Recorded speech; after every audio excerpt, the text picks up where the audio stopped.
Hello, I'm Susan Pye, the chairperson of South Suburban's Board of Directors. I'm excited to announce that South Suburban, in cooperation with the City of Lone Tree, is starting to plan for a new future regional park in Ridgegate Southwest Village, a new neighborhood for the City of Lone Tree located east of I-25 and south of Ridgegate Parkway. South Suburban is excited about and needs your help in planning for the future 80-acre regional park. It's important to start planning the work now so that the park can be integrated with the Southwest Village development and other public improvements, and give future residents an idea of what will be in the park.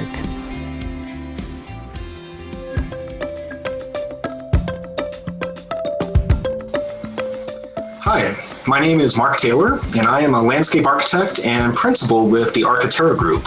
We are a landscape architecture and planning firm located in Southwest Jefferson County. And our firm focuses on the design of public spaces like parks, trails, schools, and then open space and water resource projects like stream restorations. Our firm was hired by the City of Lone Tree and South Suburban Parks and Recreation to lead the design effort for the planned Lone Tree Regional Park. You know, this park represents a really exciting opportunity for Lone Tree and South Suburban, as this is really the only opportunity to develop a unique and dynamic regional park within the City of Lone Tree. The site that's been selected for the regional park is really exciting, offers a lot of opportunity and a lot of inspiration. The site is located right in the heart of Ridgegate, which will soon be a very dynamic community with a lot of homes and businesses. It's located right along Happy Canyon Creek, which has been drawing people to its banks for literally thousands of years. The site's located just downstream from Schweiger Ranch, and it's located close to light rail and close to some really important trail connections, like some connections to the East-West Regional Trail, future trails along Happy Canyon Creek, and other trails throughout Ridgegate.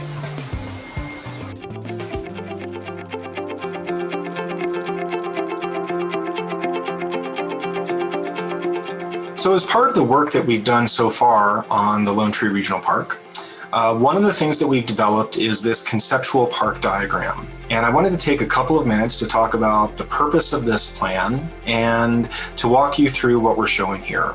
So to start off, just to help everyone get oriented, on the right-hand side of the screen, this is Ridgegate Parkway. This is the north side of the site. You can see the north arrow over here. Above the screen is Havana Street, the light rail station, and I-25 is just to the west of that. So those are located just off the view. And then Schweiger Ranch is located right over here. This is Happy Canyon Creek running along. And then here's the underpass of Ridgegate Parkway right here. And the rest of the roads that you see here are all future roads that are planned as part of the Ridgegate development. So those are not in place yet and wouldn't be familiar to anybody in terms of driving around those.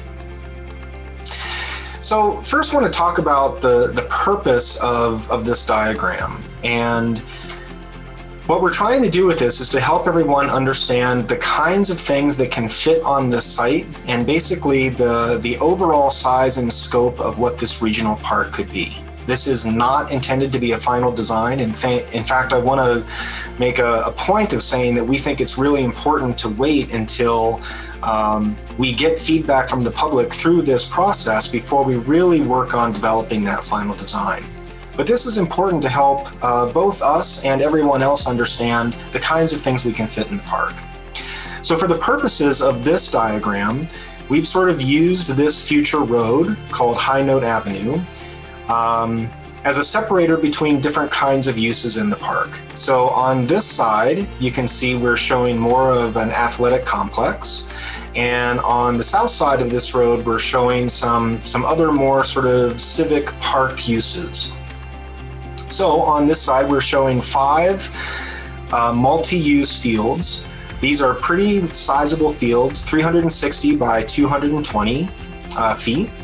These are intended to be synthetic turf and lighted fields. So this facility would be able to support sports tournaments like soccer, lacrosse, all kinds of other sports.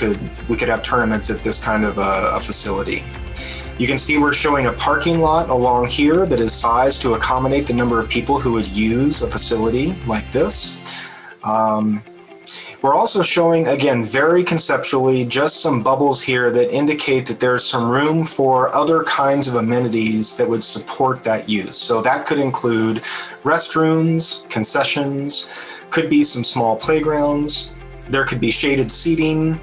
We may even be able to have some sport courts like pickleball, potentially basketball or tennis.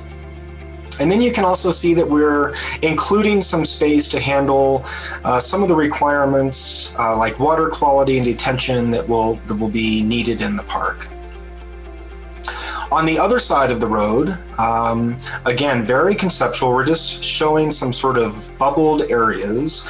But you can see here, we're showing the potential for some type of a civic green or an amphitheater that would be sort of sloped down. This is taking advantage of the grade that goes down toward Happy Canyon Creek. There's another pretty sizable area over here that could house all kinds of regional park elements. So that could be a very large playground. That could include interactive water features, picnic areas. There's all kinds of things that could be included in this. And again, this is where we really want to hear from the public about what kinds of things and how might we best use this space to best serve the community. Again, you can see that here we're showing parking on this side of the park as well. This is showing a planned dog off-leash park. There's a potential for some type of an interesting feature like an overlook. So this is showing a large knoll with a path that goes to the top to an overlook area.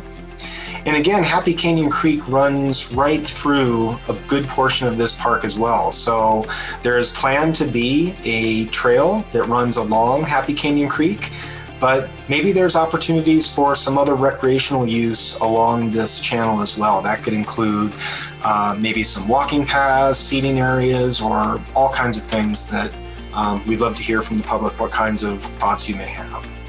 And then finally, on the far south side of this area is planned to be a neighborhood park for a portion of the neighborhood located over here. And you can see this is also showing a potential school site as part of this development in the future as well.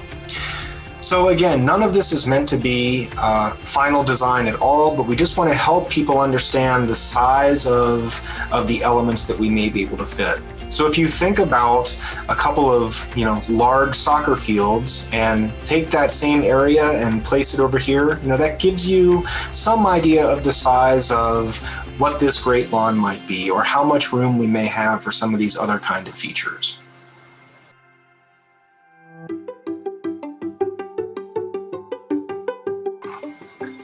So we've been talking about the Lone Tree Regional Park, and we wanted to take a couple of moments to talk about what is a regional park and how does that differ from a neighborhood park. So in general, the main differences are the size of the park, the features offered in the park, and the number of people the parks are intended to serve. So as an example, neighborhood parks typically are intended to serve the people within about a quarter or maybe 3/4 of a mile of the park.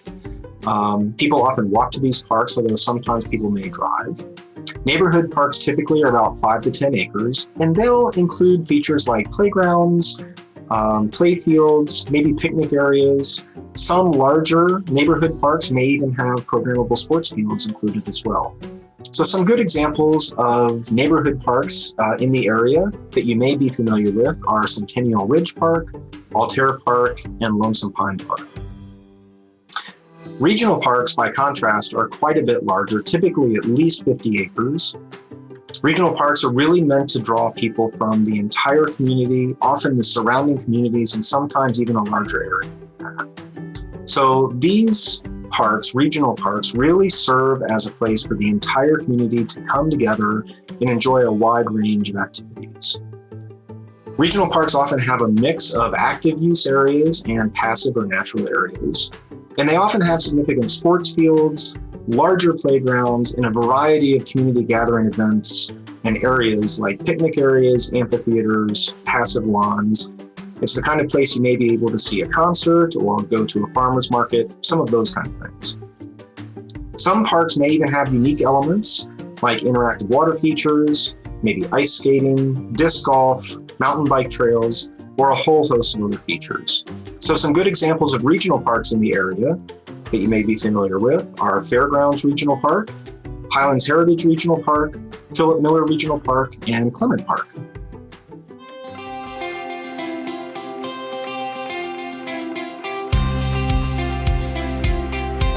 Additionally, numerous documents are available on the public input website to help educate and inform your opinions. Lastly, but most importantly, please fill out the online survey. The survey will provide the park planners with preferences in designing the park. On behalf of South Suburban Parks and Recreation, thanks for being a part of this process and helping to design and inform Lone Tree's next great public space.